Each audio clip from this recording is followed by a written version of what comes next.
Are you thinking of moving to Southern Oregon, but maybe you're worried about what you are not being told? Hey everyone, I'm Simona Fino. Welcome to Living in Southern Oregon. So I've been helping people relocate here for years, but I'm going to be honest with you. Southern Oregon isn't for everyone.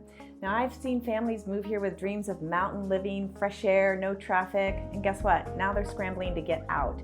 And some of the reasons might surprise you. All right, before we dive in, if you are liking my videos, will you do me a favor? Give it a thumbs up, subscribe, and share it with somebody you think might be interested. All right, let's be real about what's happening because understanding the major reasons people are leaving Southern Oregon helps both buyers and sellers make smarter decisions.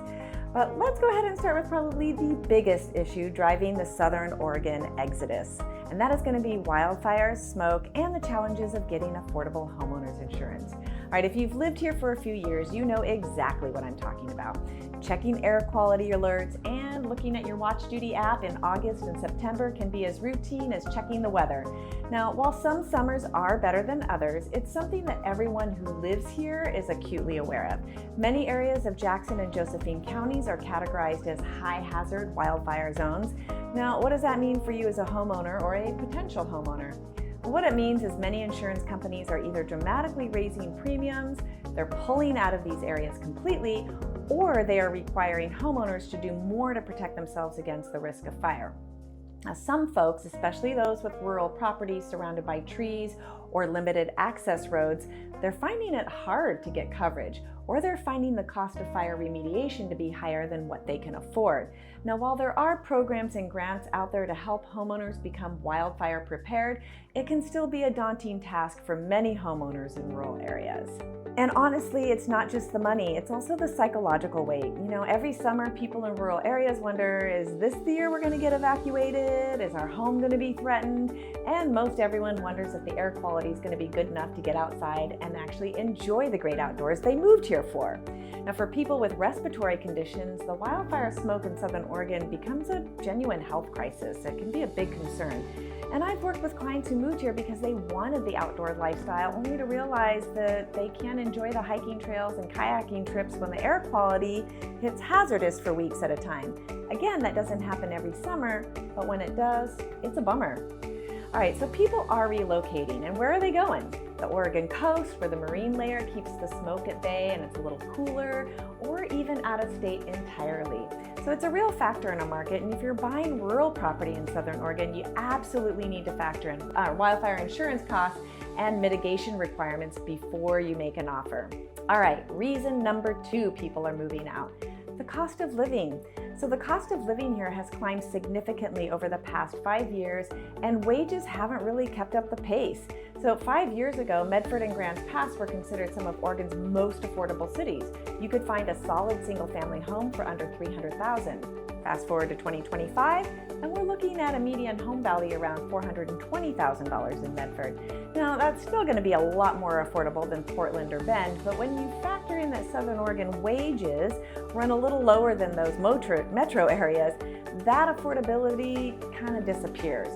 Now we're seeing housing, utility, and groceries all trending upward while job opportunities stay kind of limited. Now I've talked to sellers, particularly retirees on fixed incomes who are moving to Tennessee, Texas, Nevada, back to the Midwest, anywhere where their housing dollar can stretch a little further. You know, when they run the numbers, they realize they can buy a bigger house and pay significantly less for all of their needs. That means they get more money left over for travel or savings. And for elders downsizing, that financial breathing room really matters. Now, if you're thinking about buying property here, you need to go in with your eyes wide open about all of these costs. And then if you're selling, you need to understand that these market pressures, that way we can price your property competitively and make sure we're marketing it to buyers who can genuinely afford this lifestyle, and there are people who can. The other thing for sellers is you want to make sure your home is wildfire prepared. All right, if you're watching this and you're thinking, hey, I could use your guidance, I need to know, is Southern Oregon gonna make sense for me? Give me a call. I am so happy to share my knowledge. All right, now let's talk about something that especially affects people in their 20s and 30s. So that is our limited nightlife and culture scene, especially compared to bigger cities. Now, this is a real factor when considering the pros and cons of living in Southern Oregon, and I think it's important to be honest about it. So Ashland gets credit for having the Oregon Shakespeare Festival, which absolutely brings great culture to the area, wonderful theater.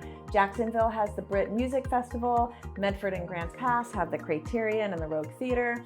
But if you're comparing those things to Portland, Seattle, or even Eugene, any real big metro area, it's gonna feel pretty sleepy here. There isn't a bustling art districts. There's not a big international food scene. Few gems, but no real food scene. No late night entertainment. You know, our culture scene is pretty limited, and for people who really value those experiences and want those options beyond outdoor recreation, Southern Oregon can start to feel a little isolating after a while. I've had clients tell me they absolutely love the hiking and the rivers and the skiing and all that stuff, but after 2 or 3 years, they really missed having other choices, and they don't like having to drive to Portland or San Francisco to access those choices. They miss those spontaneous concerts or diverse dining options. And I'm going to point this out, single folks often mention the lack of dating options. So those folks usually end up relocating to a bigger city like Bend or Portland because they want more than nature and quiet evenings at home. All right, and look, if you're in your 60s and you're downsizing from a larger property, or maybe you're settled into family life and you're not going out much and you spend more time in the outdoors than you do in a nightclub, then I would say Southern Oregon's quieter pace is probably perfect for you. But if you're in your 20s or 30s, you need to really assess whether this lifestyle is going to keep you happy long term. And interestingly, this is one of the reasons I hear that our medical industry can't keep high quality providers around. They get a little bored of our sleepy community and they opt to work in bigger cities. All right, next thing is the job market. Now, this is probably the most significant economic factor driving people away. Oregon's overall job market has really struggled. We have a negative job growth and rising unemployment in this first half of 2025, and we just have fewer high-paying job opportunities compared to your bigger cities. Now, if you're not in healthcare, education, or government, your options kind of narrow pretty quickly. Now, the median household income in Oregon is around $70,000, but that's not here. Wages in Southern Oregon, especially Jackson and Josephine County, tend to run lower. So meanwhile, as we've discussed before, living costs, they just keep climbing. And that gap between wages and expenses is pushing people out, particularly folks in sectors like customer service, retail, hospitality. You know, those wages tend to stay pretty minimal. And then there's the elephant in the room, the cannabis industry. So that has pretty well collapsed. And for those who lived through the cannabis boom, you know how much money this brought into the area. Cannabis growers were flush with cash, and they spent it in our communities. So when Oregon legalized recreational marijuana in 2014, Southern Oregon became a huge hub for growing cannabis. Our climate is perfect for cultivation, and people moved here in droves hoping to build businesses or find work in the industry. But unfortunately, we have a massive oversupply. So this has meant closures, layoffs, people bailing on their lands. They can't find work in that industry. And then with the federal ban on interstate commerce, you can't just export that surplus to other states. So our market just kind of stays a little trapped in that oversupply. And of course, collapsing prices. So if you're moving to Southern Oregon, you need a solid employment plan that does not rely on cannabis. Now, another thing that I'm seeing is the slow collapse of the wine industry. Now, Southern Oregon, again, has a fantastic climate for grapes, and there are vineyards and wineries everywhere. However, over the last 10 years, we've seen a huge increase in the number of vineyards and wineries, and like cannabis, there's now a glut of grapes, and many vineyard owners are not even bothering to harvest. So, plus people just aren't drinking as much as they used to. So this is another industry that's not bringing in the cash that we once used to see. All right, whether it's wildfire risk, insurance challenges, rising costs without wages, limited nightlife and culture, or kind of a struggling job market, all of these are real factors that affect a lot of Southern Oregon residents who are opting to move elsewhere.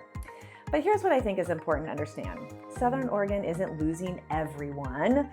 Plenty of people still choose to live here and absolutely love it. The natural beauty, we've got tight-knit communities, of course the outdoor lifestyle, slower pace, the ability to live a homesteading lifestyle. These are all things that matter really deeply to a lot of people. Now if you're buying property here, you just need to go in with realistic expectations about insurance, the cost of living here, what your lifestyle is going to be like, what you're going to do for work. And then if you're selling, guess what? The market's still moving. Homes are selling, buyers are out there. So whether you're moving out of state because of these challenges, or you're just relocating to be closer to family, or maybe you're coming back here because you love Southern Oregon and you want to live here. Whatever it is, my job is to help you navigate that transition. So feel free to call me if you'd like my help. You know how to reach me, 541-326-2552. All right, everyone, I look forward to seeing you next time. Bye.